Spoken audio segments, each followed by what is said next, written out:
Most people think your 40s are when money should finally become easier. You may earn more than you did in your 20s. Your career may feel more stable than it did in your 30s. You may own a home, drive a better car, take better vacations, and finally afford things that once felt impossible.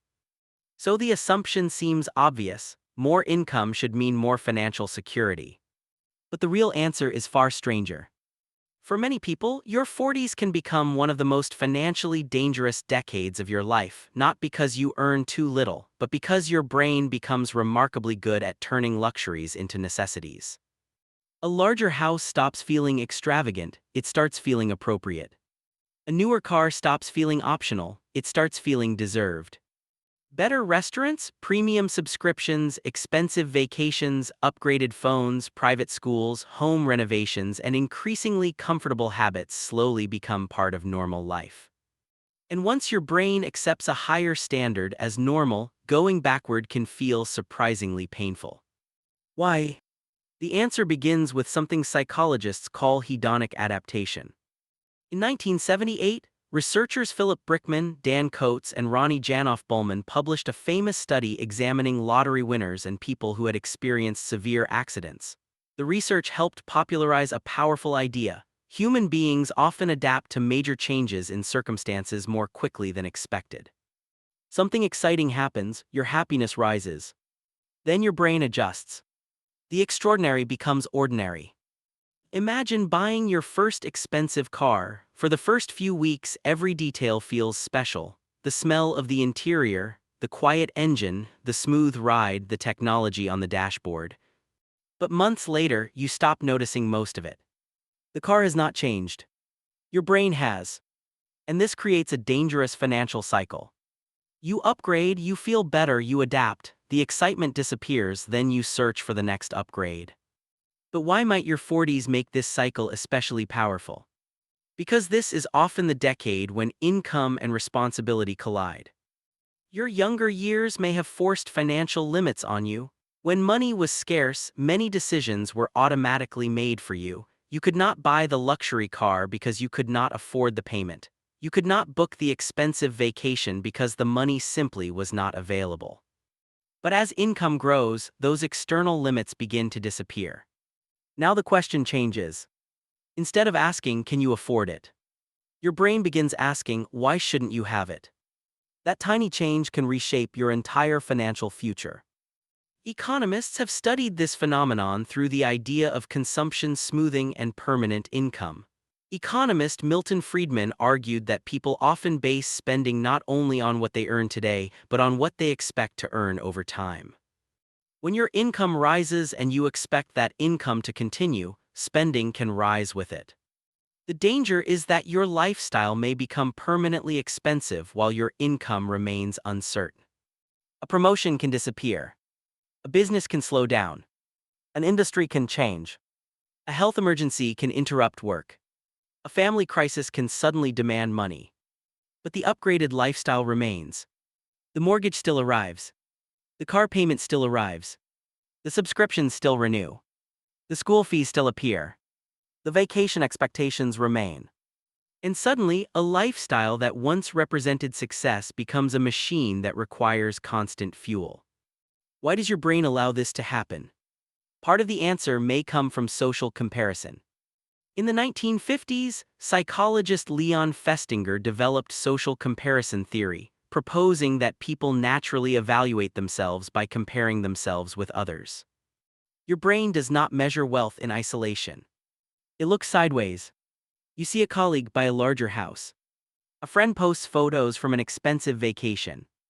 A neighbor arrives in a new SUV. Someone younger receives a promotion. Suddenly, your perfectly functional life can feel strangely inadequate. Nothing has actually been taken from you. Your house is the same. Your car still works. Your income has not fallen. But your reference point has changed. And in your 40s, the people around you may increasingly display visible signs of success. Homes get larger, cars become newer, vacations become more exotic, children's activities become more expensive. Social circles may quietly develop expectations about restaurants, clothing, schools, neighborhoods, and travel. The pressure rarely announces itself. Nobody has to tell you to upgrade. Your brain notices the pattern and begins doing the work itself. But there is another psychological force hiding beneath lifestyle creep: loss aversion. Psychologists Daniel Kahneman and Amos Tversky demonstrated through prospect theory that losses often feel more psychologically powerful than equivalent gains. This helps explain why reducing your lifestyle can feel so difficult. Imagine upgrading from a modest apartment to a large house. At first, the extra space feels luxurious. After several years, it feels normal. Now imagine moving back to a smaller home. Your brain may not experience this as simply returning to your old standard. It may experience it as losing something. The same mechanism can apply to cars, vacations, restaurants, technology, clothing, and everyday convenience. Once comfort becomes normal, removing it can feel like deprivation. This creates a financial ratchet. Your lifestyle moves upward easily but downward painfully. And this is where your 40s can become especially dangerous. Because time is still working for you, but no longer with the extraordinary power it had in your 20s. Imagine investing $10,000 at age 25 and earning an average annual return over several decades. That money has enormous time to compound. Invest the same amount at 45, and the runway is much shorter. This does not mean your 40s are too late. Far from it. But every dollar consumed by permanent lifestyle expansion is a dollar that loses years of potential growth. And the real cost of lifestyle creep is rarely the price printed on the receipt. A $500 monthly upgrade does not merely cost $6,000 a year. It also costs whatever that money could have become if invested for 20 years. This is called opportunity cost. Every financial choice quietly eliminates another possible future. The expensive car may cost more than its monthly payment. The larger house may cost more than the mortgage.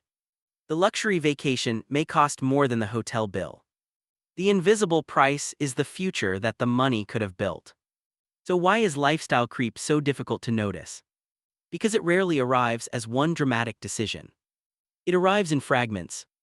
$20 here. $50 there. A better internet plan. Another streaming service.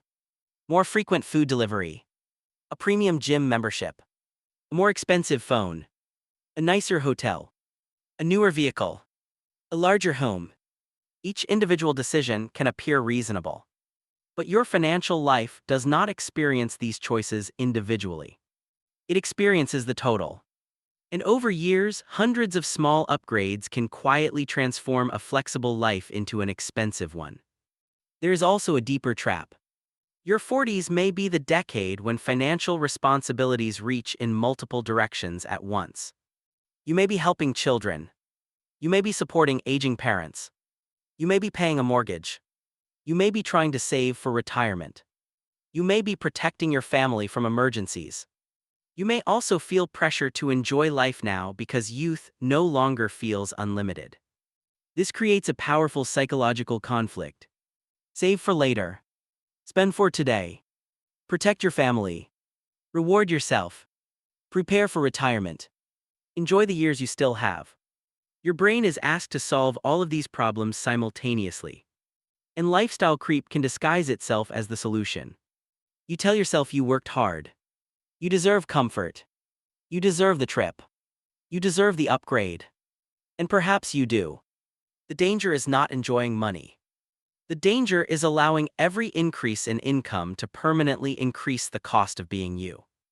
Because financial freedom is not determined only by how much you earn.